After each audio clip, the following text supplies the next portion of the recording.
गणेश चतुर्थीपासून तर अनंत चतुर्थीपर्यंत आपण भरपूर प्रकारचे मोदक बाप्पांना नैवेद्य म्हणून दाखवत असतो। आज मी त्यातीलच एक प्रकार म्हणजे रव्याच्या उकडीचे मोदक बनवून दाखवणार आहे। हे असं वेगळ्या प्रकारचं इथे आपण सारण तयार करून घेतलेलं आहे, त्यामुळे तुमचे मोदक झटपट आणि सहजरित्या कोणीही बनवू शकतील। नमस्कार, स्वागत आहे तुमचं वैशालीज किचनमध्ये। ही मोदकाची रेसिपी तुम्हाला जर का आवडली असेल तर व्हिडिओला लाईक करा, चॅनलला सबस्क्राईब करा। चला तर मग हे मोदक कसे बनवायचे ते पाहू। मोदकाची उकड बनवण्यासाठी गॅसवरती कढई ठेवली। सुरुवातीला आपल्याला पाणी गरम करून घ्यायचं। 2 कप इथे मी पाणी घातलेलं आहे, त्याच कपाने अर्धा कप इथे दूध वापरते। साधारण पोहे खायच्या चमच्याने 4 चमचे दूध असेल। दुधामुळे या पारीला छान अशी सॉफ्टनेस येते आणि चव पण छान येते। सोबतच आपल्याला या पारीला आणखी जास्त चव येण्यासाठी किंचित असं मीठ घालायचं आहे। मीठ घातल्याच्या नंतर या पाण्याला चांगली अशी खळखळून अशी उकळी आणून घ्यायची आहे। एक 4 ते 5 मिनिटांनंतर पाण्याला चांगली उकळी आलेली आहे। पाण्याला ज्यावेळेस उकळी येईल त्यावेळेसच आपल्याला रवा घालायचा आहे।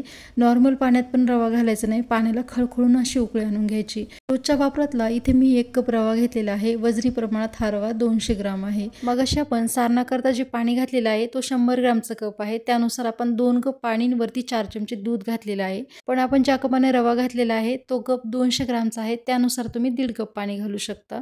आता रवा हा पाण्यामध्ये मी चांगला मिक्स करून घेतलेला आहे। याच्यामध्येच आपल्याला अर्धा चमचा तूप घालून घ्यायचं। हे पिठामध्ये चांगलं मिक्स करून घ्यायचं आहे। एक 10 ते 15 मिनिटांसाठी झाकण ठेवून या रव्याला चांगली वाफ देऊन घ्यायची आहे। एक 10 ते 15 मिनिटांनंतर झाकण काढलंय, मस्त वाफ बसली आहे उकडला। ही उकड आपल्याला गरम गरम असताना चांगली मळून घ्यायची। घरातला कुठलाही तांब्या वाटी पेल्याने तुम्ही सुरुवातीला ही उकड चांगली मळून घेऊ शकता। ही उकड चांगली मळण्यासाठी एखादं पसरट भांडं घ्यायचं, त्यामध्येच ही पीठ चांगलं मळलं जातं। इथे आता मी बटाटा मॅशरनं असं छान दाब देऊन देऊन सॉफ्ट असा याचा डो तयार करून घेणार आहे, जेणेकरून आपल्याला मोदक तयार करताना त्याच्या गुठळ्या लागणार नाही किंवा मोदक करताना तो तुटणार किंवा फाटणार नाही। अशा पद्धतीने पीठ आपल्याला मळून घ्यायचं आहे। आता साधारण 4-5 मिनिटं हे पीठ मी असं चांगलं मळून घेतलं, याचा सॉफ्ट असा डो तयार करून घेतलेला आहे। आता अशाच पद्धतीनं हा डो आपल्याला पुन्हा 1-2 मिनिटं चांगला असा मळून घ्यायचा आहे, सॉफ्ट करून घ्यायचा आहे, जेणेकरून मोदक वळताना त्या मोदकाला क्रॅक जाणार नाही। पिठाचा मी असा छोटासा गोळा तयार करून घेतला। याची अशी छान अशी पारी तयार करून घ्यायची। इथे मी तुम्हाला पारी तयार करून दाखवते, म्हणजे जेणेकरून कशा पद्धतीचं पीठ तयार झालेलं आहे हे तुमच्या लक्षात येईल। पारीचं पीठ अजिबात चिकट झालं नाही किंवा इथे आपल्याला पीठ पण वापरायची गरज नाही। मस्त असं आपलं पीठ तयार झालेलं आहे। थोड्या वेळासाठी साईडला ठेवते, सारणाची पुढची तयारी करून घेऊ। मोदकाच्या सारणासाठी जे काही साहित्य घेतलेलं आहे आपण ते या कपाने मोजून घेतलेलं आहे। तिन्ही साहित्य समप्रमाणात घेतलेलं आहे। यामध्ये जे साहित्य आपण वापरलेलं आहे ते अगोदरच भाजून वगैरे आपल्या घरामध्ये ठेवलेलं असतं, त्याच्यामुळे हे मोदक झटपट तयार होतात। वेळेवरती तुम्हाला कुठलंही साहित्य भाजायची किंवा परतायची गरज नाही। यामध्ये जर खोबऱ्याचा किस भाजलेला नसेल तर तुम्ही खोबऱ्याचा किस एखादा मिनिट भाजून घेऊ शकता। हलका असा भाजायचा आहे, खूप जास्त लाल करायचं नाही। इथे मी असा कुरकुरीत खोबऱ्याचा किस वापरलेला आहे। कच्चा किस यामध्ये वापरायचं नाही, त्याच्यामुळे हे मोदक कसकस लागू शकतात।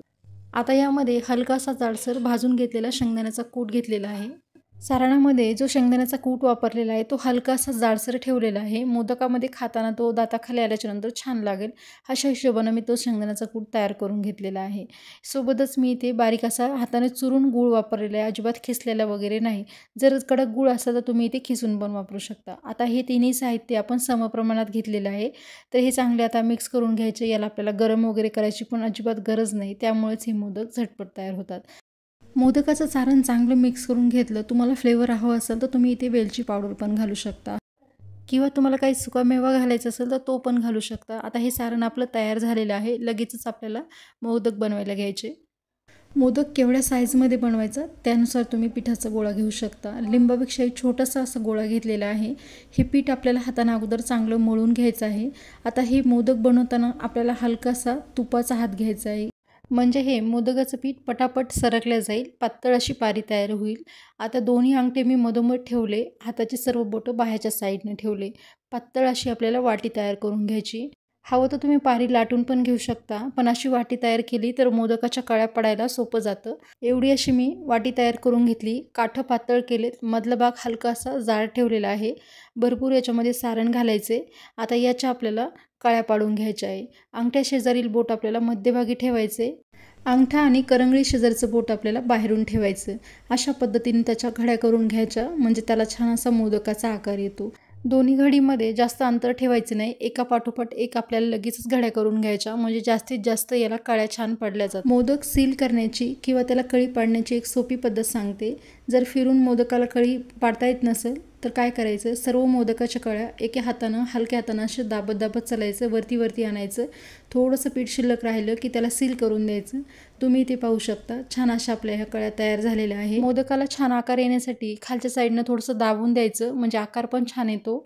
आणि कळ्या छान आखीव रेखीव दिसण्यासाठी इथे आपण चमच्यानं हलक्या हातानं असं आखून घेणार आहोत, त्यामुळे पण मोदक छान असा आखीव दिसतो, कळ्या छान दिसतात। अशा पद्धतीनं तुम्ही इथे पाहू शकता। अजून एक इथे मी मोदक तुम्हाला बनवून दाखवत आहे, जो की आपण फिरून बनवणार आहोत। तर भरपूर सारण घातलेलं आहे, सारण आपल्याला दाबून घालायचे, म्हणजे सारण पारीवरती इकडे तिकडे पसरणार नाही। अंगठ्या शेजारील बोट आतमध्ये ठेवायचे, अंगठा आणि करंगळी शेजारील बोट बाहेर ठेवायचं। त्यानुसार आपल्याला एकोपाठ एक याच्या घड्या करून घ्यायच्या आहे, कळी करून घ्यायची आहे। कळी पण आपल्याला खालच्या साईडपर्यंत दाबत चालायची, म्हणजे त्याचा आकार छान येतो।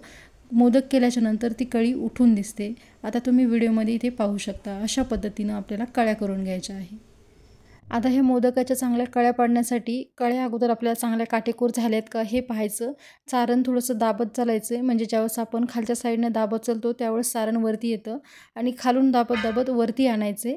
आणि वरती आल्याच्या नंतर थोडंसं पीठ राहिलं की त्याला दाबून द्यायचं, सील करून द्यायचं, आणि अशा पद्धतीचं मग मोदक तयार होतो।